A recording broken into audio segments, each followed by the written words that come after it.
Have you ever believed that you made it on your own?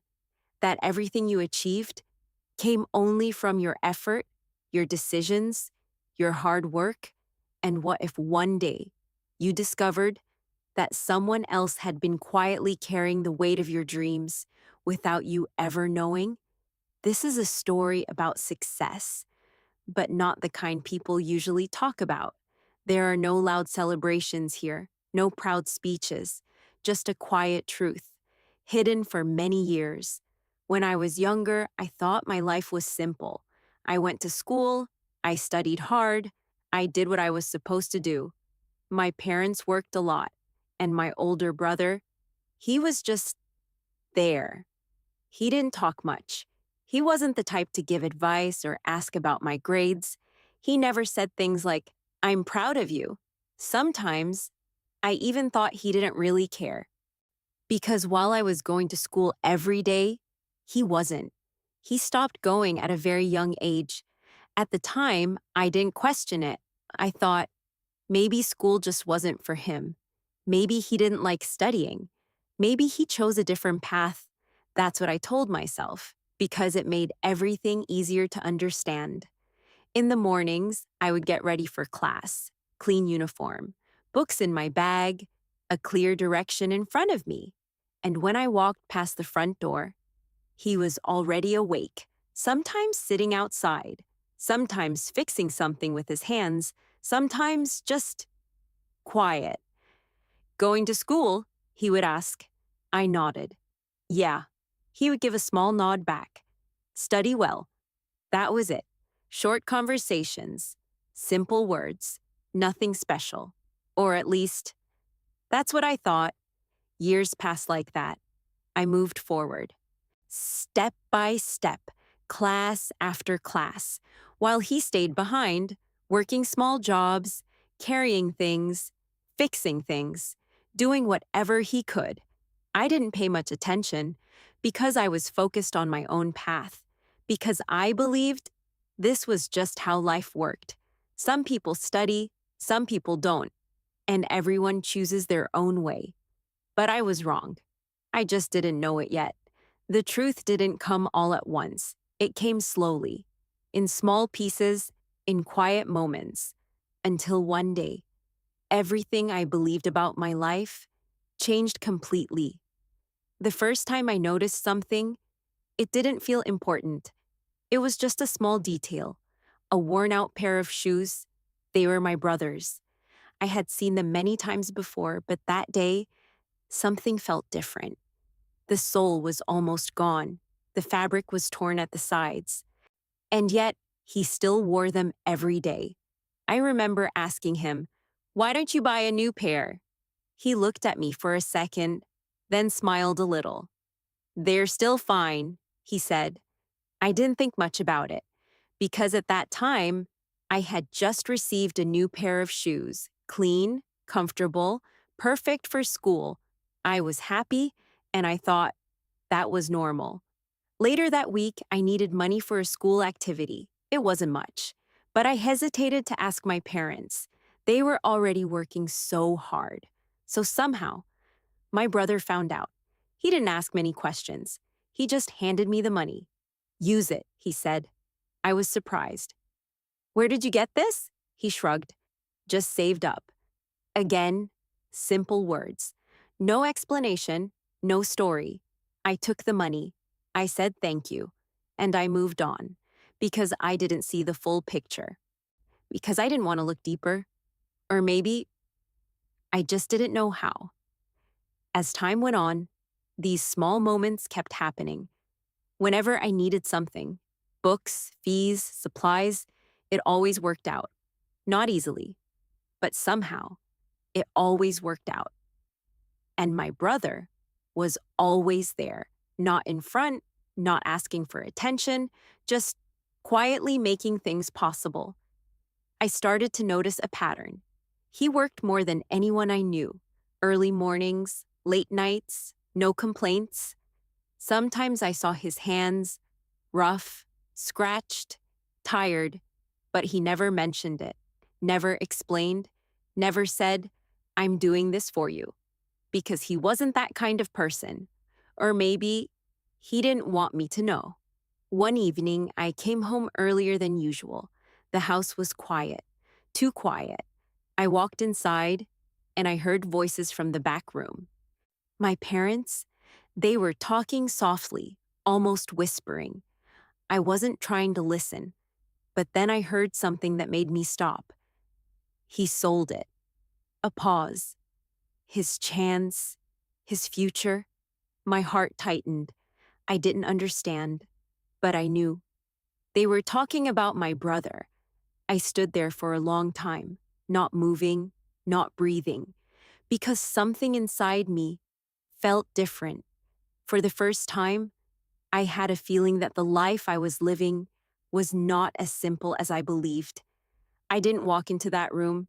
I couldn't. My hand was on the door, but something stopped me.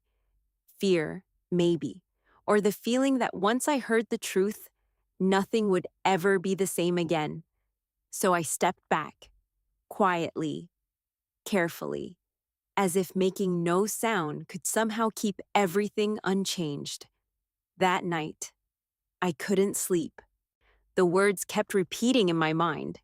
He sold it. His chance? His future? What did that mean? What did he sell? And why? The next morning, everything looked normal.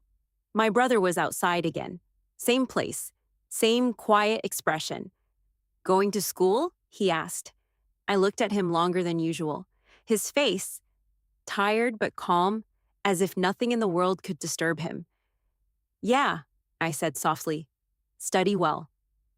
Those same words. But this time, they felt heavier. On the way to school, I couldn't focus. My mind kept going back to every small moment I had ignored. The old shoes, the money, the long hours he worked, the way he never bought anything for himself, the way he always said, "It's fine." It didn't feel fine anymore. It felt like something was missing, or maybe something had been hidden. That afternoon, I made a decision. I didn't go home right away. Instead, I went to the place where he worked. It wasn't hard to find. A small workshop at the end of a narrow street. No sign, no bright lights, just noise, metal, tools, voices, and him. He was there, lifting something heavy, sweat on his face, dust on his clothes, his hands, exactly as I remembered. Rough, worn, real. I stood outside for a long time, watching. For the first time in my life, I really looked at him, not just as my brother, but as someone carrying something much bigger than I understood. When he finally noticed me, he looked surprised. "What are you doing here?" he asked. I didn't answer right away, because I didn't know how to start. How do you ask someone if they gave up their future? How do you ask if your life was built on their sacrifice? "I just wanted to see you," I said. He smiled a little. "Nothing interesting here." But I shook my head. "No, I think there is." He paused, just for a second, and in that small silence, I felt it again. That hidden truth. Closer now, waiting, for me to finally see it. He didn't ask me to leave, but he didn't invite me in either. We just stood there, between noise and silence. "I'll finish soon," he said. I nodded, so I waited, leaning against the wall, watching people move in and out, hearing the constant sound of metal hitting metal. Time felt slower there. He worked without stopping, no complaints, no breaks, just focus, as if every movement mattered, as if every minute had a purpose. When he finally came out, the sun was already low. His shirt was damp, his hands were shaking slightly. "Let's go," he said. We walked home together, side by side, like we had done many times before, but this time, everything felt different. I couldn't stay silent anymore. "I heard Mom and Dad talking," I said. He didn't respond. "They said, you sold something." Still no answer. I took a breath.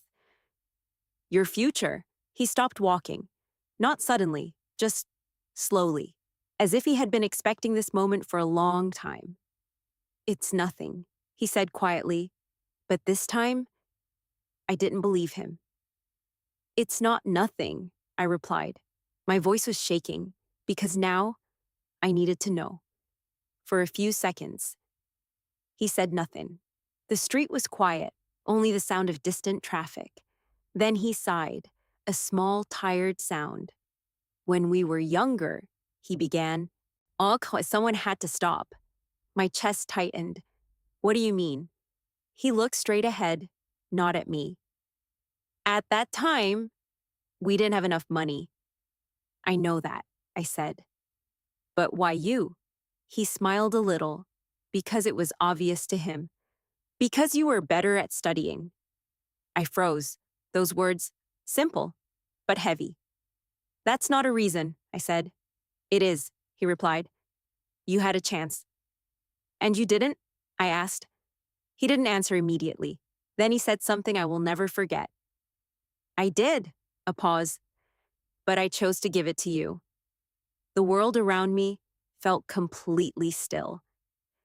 "You chose?" I whispered. He nodded. "There was an opportunity," he said. "A training program in another city. They said I had potential." My heart dropped. "What happened?" "I didn't go." "Why?" He finally looked at me. For the first time in that conversation, "Because you were about to start school." I couldn't speak. My mind was trying to understand, but my heart already knew. "I sold my spot," he continued. "They gave me money for it. Enough to pay for your fees." I felt something break inside me. All those years, every book, every class, every step forward was not just mine. It was his. "You should have told me," I said, my voice barely a sound. He shook his head. "No." "Why not?" "Because then you would carry it." He looked away again, and I didn't want that. Tears filled my eyes, but he stayed calm, as always. "It was my decision," he said. "You just had to live your life." And in that moment, I realized something painful.